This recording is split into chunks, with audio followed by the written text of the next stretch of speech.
नमस्कार दोस्तों, स्वागत है एक बार फिर से आप सभी का सलोनी क्वेस्ट में। साथियों, चाइना एक बहुत बड़ा डैम बना रहा है भारत के बॉर्डर के करीब। जिसे कहें कि इसमें दुनिया का सबसे बड़ा डैम ये माना जा रहा है और ऐसा माना जा रहा है कि अगर ये डैम बन जाता है, अगर इसके बाद इतना सारा पानी रोक लेता है चाइना, तो पृथ्वी की घूर्णन गति भी 0.6 सेकंड से डिले हो सकती है। मतलब इससे डिले हो जाएगी। इतना बड़ा इफेक्टिव डैम है ये। इस तरह से बना रहा है चाइना। कौन बना रहा है? चाइना। ये डैम बनाने जा रहा है। ये मेगा इन्वेस्टमेंट होगा, भारत के बॉर्डर के करीब होगा। साथ ही साथ भारत के लिए एक और सबसे बड़ा खतरा है। एक्चुअल में भारत ही नहीं, बांग्लादेश के लिए भी खतरा है। खतरा ये है कि चाइना अगर ये डैम बना लेता है और इतनी भारी मात्रा में अगर पानी रोकता है, तो वो जब चाहे तब पानी खोल देगा। जैसा कि हमारा सिंधु नदी का हम लोगों ने किया था, किसके साथ? पाकिस्तान के साथ ऑपरेशन हुआ था जब। तो जैसा कि सिंधु नदी हम लोग रोका, खोल दिया। तो ये जब चाहेगा छोड़कर, ये पानी को रोककर भारत में बहुत बड़ी त्रासदी ला सकता है। अगर वह उतना एक साथ पानी रोकेगा, उसके बाद छोड़ेगा, तो भारत के जो पूर्वोत्तर राज्यों के साथ में सारे राज्य हैं और बांग्लादेश भी पूरा पानी से जलमग्न हो जाएगा, डूब जाएंगे। ये बड़ा खतरनाक डैम बना रहा है, चाइना बना रहा है। आज की वीडियो में हम लोग बात करेंगे इसके बारे में। आप आर्टिकल देख पाओगे हमारे वीडियो में कि द हिंदू टाइम्स में, एनडीटीवी, कहीं भी आर्टिकल्स के थ्रू आप देख सकते हो कि ये डिजास्टर के रूप में ले रहे हैं। क्यों? कि ये बहुत बड़ा डिजास्टर हो जाएगा अगर ये बन जाएगा तो। क्योंकि ये भारत के पूर्वोत्तर राज्यों को पूरा खा सकता है, साथ ही साथ बांग्लादेश को भी खा सकता है। यही कारण है कि इंडिया और बांग्लादेश दोनों ही इस चीज का विरोध कर रहे हैं। डैम बनने से पृथ्वी की घूर्णन गति भी इफेक्ट होगी, क्योंकि ये बहुत बड़ा डैम होगा और बहुत भारी मात्रा में पानी को जगह स्टोर करेगा। तो जब जितना ज्यादा ये भार, इतना ज्यादा वेट पृथ्वी के किसी एक हिस्से पर स्टोर हो जाएगा, तो जो पृथ्वी की घूर्णन गति भी क्या है, इफेक्ट होगी इसमें। आइए पूरा डिटेल जानते हैं कि ये मामला है क्या। चैनल को सब्सक्राइब कर लीजिए अगर चैनल पर नए आए हो, ऐसे ही और वीडियोस को देखने के लिए। तो जैसे कि चलिए हम बताते हैं आपको कि ये इंडिया में, जैसे हम बता दें, इंडिया और चाइना के बॉर्डर है। बॉर्डर मैप आप जानते ही हो। तो इंडिया और चाइना बॉर्डर यहाँ से लेकर के हम बताएं तो अरुणाचल प्रदेश तक लगाता है अपना। किससे लगाता है? अरुणाचल प्रदेश से तो मेन अपना सेक्टर लेता है। तो हम लोगों ने डिवाइड कर रखा है, जैसा कि वेस्टर्न सेक्टर, दूसरा है सेंट्रल सेक्टर, तीसरा है ईस्टर्न सेक्टर। तो आज हम लोग अगर बात करें तो ईस्टर्न सेक्टर पर बात करने वाले हैं। इसको किसी और दिन बात करेंगे। जैसे कि आप मोटा डेटा आप देखो कि हम बताते हैं। टोटल हम लोग 456 किलोमीटर की कुल लंबाई वाला बॉर्डर शेयर करते हैं चाइना के साथ। अगर हम लोग ऑक्साइड चीन वाला बात करें, वाला भी जो हिस्सा ले लेते हैं अपने इंडिया में, तब वैसे अगर बात करें टेक्निकली देखा जाए तो यहाँ तक जो इसका ये हिस्सा चाइना के कब्जे में है जो वर्तमान में, तो यहाँ पर सिक्किम में जो थोड़ा सा बॉर्डर लगाते हैं ईस्टर्न बॉर्डर में, और इधर पूरा अरुणाचल प्रदेश लगाता है अपना बॉर्डर। भारत लगा ही रहा है अरुणाचल प्रदेश का, ठीक है। अरुणाचल प्रदेश जैसा कि हमारा एक राज्य है भारत का, ठीक है। तो वो अपना बॉर्डर किसी शेयर करता है? चाइना से पूरा का पूरा शेयर करता है, बॉर्डर लगाते हैं। हम लोग चाइना के साथ अगर बात करें तो जो डैम बन रहा है ये ब्रह्मपुत्र नदी पर बन रहा है। ब्रह्मपुत्र नदी मानसरोवर झील से निकलती है तिब्बत में, और ऐसे होते होते हम बताएं तो अरुणाचल प्रदेश से एंट्री करते हुए असम में, फिर उसके बाद ऐसे बगल से मेघालय के जस्ट बगल से निकलकर बांग्लादेश में आ जाती है, कुछ इस तरीके से। तो अब हम आपको बताएं तिब्बत मानसरोवर झील के मतलब उसी में पड़ जाता है एक तरीके से कहें तो। उसके बाद वहां पर इसे तसांगपुर नदी कहते हैं तिब्बत में। आजकल तो तिब्बत है नहीं। तिब्बत पर 1959 में चाइना ने कब्जा कर लिया, तब से इसके बाद ये अरुणाचल प्रदेश में आती है। अब यू आकार का ये यहाँ पर बनाती है एरिया, कहाँ पर? अरुणाचल प्रदेश में। उसके बाद अरुणाचल प्रदेश में जैसे कि हम बात करें तो एंट्री मार ही लेती है। ये डैम यहीं पर बन रहा है, ठीक है, भारत के बॉर्डर के करीब है। तो ये डैम बन रहा है। तो इस डैम के अब की ब्रह्मपुत्र नदी ऐसा नहीं है कि कोई मतलब छोटी मोटी नदी है। ये सबसे एशिया की अगर बात करें तो एशिया की सबसे बड़ी जो नदियां हैं उनमें से एक आता है ये। इसका नाम 2900 किलोमीटर की लंबाई वाली लगभग में ये ब्रह्मपुत्र नदी है। और इसकी चौड़ाई की बात करें तो बहुत ज्यादा से ज्यादा है। मतलब आप समझो कि असम में ये 8 किलोमीटर की चौड़ाई होती है इसकी नदी की, ठीक। यही वजह है कि इस नदी के भीतर एक पूरा माजुली द्वीप है। ऐसे कई नदी द्वीप हैं, लेकिन माजुली द्वीप एक सबसे बड़ा नदी द्वीप माना है। और बहुत सारे जैसे कि आइलैंड सुनते होंगे आप, समुद्र में होते हैं, आइलैंड नदी पर है। तो ये दुनिया का सबसे बड़ा नदी द्वीप है, रिवर आइलैंड जैसे कहें। असम का माजुली द्वीप। ये ब्रह्मपुत्र नदी पर ही बनता है, जैसा कि असम में पड़ता है। तो ये काफी चौड़ी भी है और काफी लंबी भी है। तो इस वजह से इसमें पानी का भी बहुत ज्यादा रहता है। जैसे पानी तो रहेगा ही भाई, लंबी चौड़ी है तो यहाँ पर ये डैम बन जाएगा। तो इसकी वजह से अगर पानी बहुत ज्यादा मात्रा में स्टोर कर लेगा चाइना, तो वो जब चाहेगा तब ये पानी छोड़ सकता है और जब चाहेगा तब पानी रोक लेगा। इसकी वजह से कहा जा रहा है कि अगर ये पानी छोड़ दिया अचानक से, तो ये पूर्वोत्तर राज्य काफी ज्यादा डिस्ट्रॉय हो जाएंगे। ये बाढ़ की त्रासदी झेलेंगे। साथ ही साथ बांग्लादेश में जब ये एंट्री करता है, बाद बांग्लादेश में इसे जमुना नदी के नाम से जाना जाता है। फिर इधर से गंगा नदी आती है, जो पद्मा बनती है वहां पर। दोनों मिलकर के संयुक्त जलधारा बनाते हैं, फिर जिसे कहते हैं मेघना कहते हैं। उसके बाद ये बंगाल की खाड़ी में गिर जाती है। अगर भारत के राज्य डूबेंगे तो बांग्लादेश भी डूबेगा, क्योंकि बांग्लादेश में इसके बाद एंट्री होती है।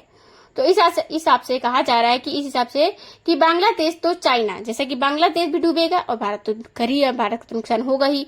एक मोहरा है, एक सैनिक टाइप का, जब चाहे तब वो उसे उड़ा दे। उसे अगर भारत पर कुछ करना होगा, एक्शन लेना होगा, तो बांग्लादेश की आहुति दे देगा। तो इसलिए बांग्लादेश से कोई संपत्ति नहीं है, मतलब इसमें चाइना के लिए अगर बात करें तो इसीलिए यहाँ इंडियन गवर्नमेंट भी इस चीज का विरोध कर रही है। अब अभी क्यों न्यूज ये आई है, चर्चे में क्यों है, चर्चे में बात आई हुई है, जैसे कि पहले तो प्रोजेक्ट फाइनल हुआ था, ठीक, तभी से भारत विरोध करना शुरू किया था। बांग्लादेश भी पीछे से विरोध कर रहा था कि भाई हमारा भी नुकसान हो जाएगा, क्योंकि भाई बांग्लादेश भी तो डूबेगा और हम तो पूरे तरीके से डैमेज जो बनाएंगे, डैमेज में जाएंगे, गिने जाएंगे। लेकिन जब आकर के ये अभी इसकी नींव भी रख दी गई है, या कहें जिसे पिच स्टोन कहते हैं, जैसे कि शिलान्यास कहा जाता है कि जब शुरुआत होती है वही, तो शिलान्यास हो चुका है। जैसा कि अब रिसेंटली इसका शिलान्यास कर दिया गया है, ठीक। और वहां के प्रधानमंत्री के द्वारा, राष्ट्रपति जो सी जिनपिंग है, उनके जो प्रधानमंत्री हैं उनके द्वारा आकर इसका शिलान्यास किया गया है। यानी अब से डैम बनना स्टार्ट हो जाएगा। अभी बना नहीं है, ये डैम बनना अब स्टार्ट हो जाएगा। कुछ इस प्रकार से हम बात करें तो आप देख पाओगे हमारे जो वीडियो में कि प्रोजेक्ट बनेगा, और प्रोजेक्ट बहुत बड़ा मेगा प्रोजेक्ट है ये। ली यांग वहां के प्रधानमंत्री हैं, जिन्होंने इसकी शुरुआत अब कर दी है। देखिए, दिसंबर 2024 में ही इस डैम प्रोजेक्ट को मंजूरी दी गई थी। ये तिंची शहर में बना हुआ है। चीन की लागत इसकी करीब 167.8 बिलियन डॉलर बताई जा रही है। 12 लाख करोड़ कहीं कहीं पर तो कहें ज्यादा मात्रा में इसकी लागत बताई जा रही है। अरुणाचल प्रदेश के मुख्यमंत्री पेमा खांडू इस बांध को भारत के लिए वाटर बम भी बोल चुके हैं। उनका ये कहना है कि ये भारत के लिए वाटर बम है। इस वाटर बम का इस्तेमाल ये किसी भी तरीके से कभी भी कर सकता है चाइना। आप जानते हो, चाइना बॉर्डर एरिया पर अरुणाचल प्रदेश में कई गांवों को कई बार ये नाम बदल चुका है, बदलता रहता भी है जैसा, और अपना हिस्सा बताता रहता है। लेकिन भारत भी इस चीज का विरोध करता है। खैर, भारत का बात करें तो बांध का विरोध क्यों कर रहा है, इसका कारण तो मैंने आपको बता ही दिया। दूसरा देखो, जल प्रवाह नियंत्रण की बात हो रही है, करेगा तो जल प्रवाह नियंत्रण मतलब पर्यावरण भी नुकसान जाएगा। क्योंकि भाई अगर भारत भूकंप क्षेत्र में बन रहा है तो आप समझो कि नुकसान तो नुकसान है ही, बांग्लादेश का भी है, भारत का भी, ठीक है। क्योंकि वो क्षेत्र जो एरिया जो है ना, भूकंप वाला एरिया है, वहां पर टेक्टोनिक प्लेट्स हैं। अगर मान लो कोई भूकंप आता है और बांध टूट जाता है, तब क्या होगा आप सोचो, नुकसान किसको आएगा? क्योंकि ऊपर से पानी आ रहा है, नुकसान भारत को ही झेलना पड़ेगा, बांग्लादेश को झेलना पड़ेगा। तो ऐसे भूकंप वाले क्षेत्र में, प्रभावित क्षेत्र में ये डैम बनना, इसके लिए भी पर्यावरण नुकसान हो सकता है। इसे तो मतलब नेचुरल डिजास्टर माना जाएगा कि भाई भूकंप आया, बांध टूटा, उसके बाद बाढ़ आ गई, त्रासदी आ गई, सुनामी आ गई, इस टाइप का आ गया। तो नेचुरल अगर बात करें तो चाइना के साथ हम बात करें, अपना बॉर्डर भारत शेयर करता ही है। हम लोग अक्सर चीन वाला भी हिस्सा ले लेते हैं, जैसे कि अपने इंडिया में अगर बात करें, क्योंकि वो क्षेत्र जो एरिया है, जो भूकंप वाला एरिया है, वहां पर टेक्टोनिक प्लेट्स हैं। अगर मान लो जैसे कोई भूकंप आता है और बांध टूट जाता है, तब क्या होगा, नुकसान किसको आएगा? क्योंकि ऊपर से पानी आ रहा है, नुकसान भारत को ही झेलना पड़ता है, भारत को झेलना पड़ेगा। ऐसे में भूकंप और प्रभावित क्षेत्र में ये डैम बनना, इसके लिए पर्यावरणीय नुकसान हो सकता है।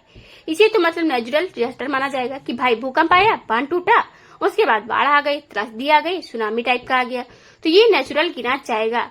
लेकिन कारण तो आप समझ ही गए कि मतलब मैंने आपको बता ही दिया।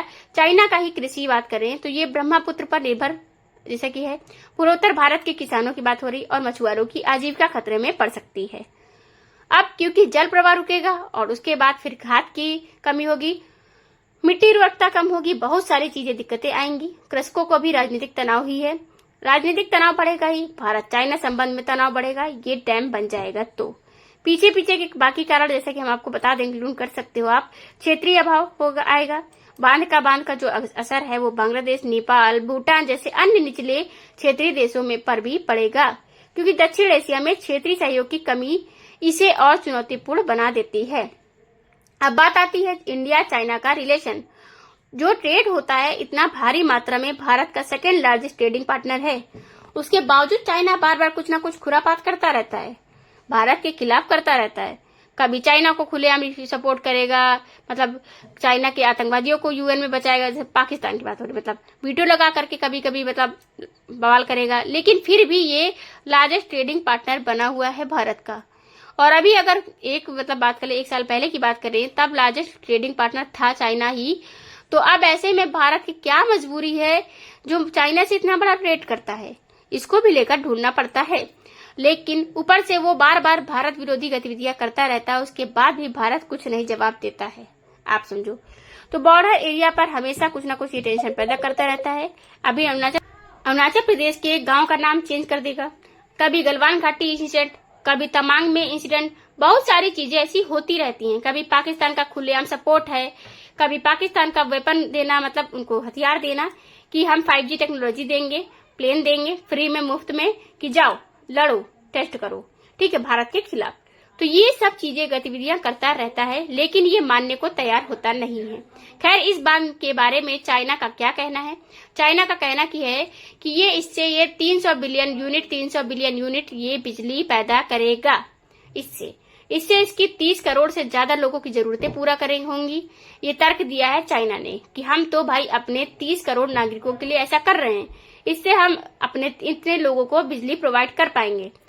5 सीढ़ी मतलब कैस्केडर की बात करें, हाइड्रो, तो इन्होंने कहा है जैसे कि ठीक है, तो ये पावर स्टेशन यहाँ पर बनेगा।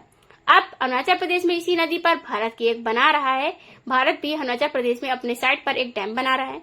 लेकिन तब डैम तो कभी काम करेगा ना जब पहले ही पानी रोक लेगा अगर वो चाइना, तो हम लोग क्या करेंगे, किस बात का डैम बनाएंगे भाई? डैम में पानी कैसे आ पाएगा? तो इसमें भारत का हाइड्रो पावर प्रोजेक्ट जो है इफेक्टिव होगा, जो इतनी बिजली अभी जैसे कि उत्पन्न कर पा रहा है, पैदा कर पा रहा है उस डैम की मदद से। तो अब जब इसका जो डैम बन जाएगा तो उतना पानी यहाँ पर नहीं पहुंच पाएगा, तो हो सकता है कि फिर से बस ये डैम भी प्रोजेक्ट ही बर्बाद हो जाए भारत का। खैर, ब्रह्मपुत्र और सतलुज को लेकर के जल प्रवाह डाटा को भारत ने एक समझौता किया था 2006 में, एक्सपर्ट लेवल मैकेनिज्म, जिसे ELM कहते हैं। तो ये ELM समझौता 2006 से भारत और इसके बीच चल रहा है। ठीक वैसे ही आप समझो जैसे सिंधु नदी जल समझौता चलता है। तो सिंधु नदी जल समझौता तो 1960 में हुआ था, तब से चल रहा था। हालांकि अभी पहलगाम हमले के बाद ऑपरेशन सिंदूर के दौरान भारत ने सिंधु नदी जल समझौता रद्द कर दिया, लेकिन ऐसे ही ब्रह्मपुत्र और सतलुज के वाटर को लेकर, वाटर ट्रीटी को लेकर के 2006 से एक्सपर्ट लेवल मैकेनिज्म पर बातचीत चलती है और इसके तहत ही सबकी सब चीजें चलती हैं।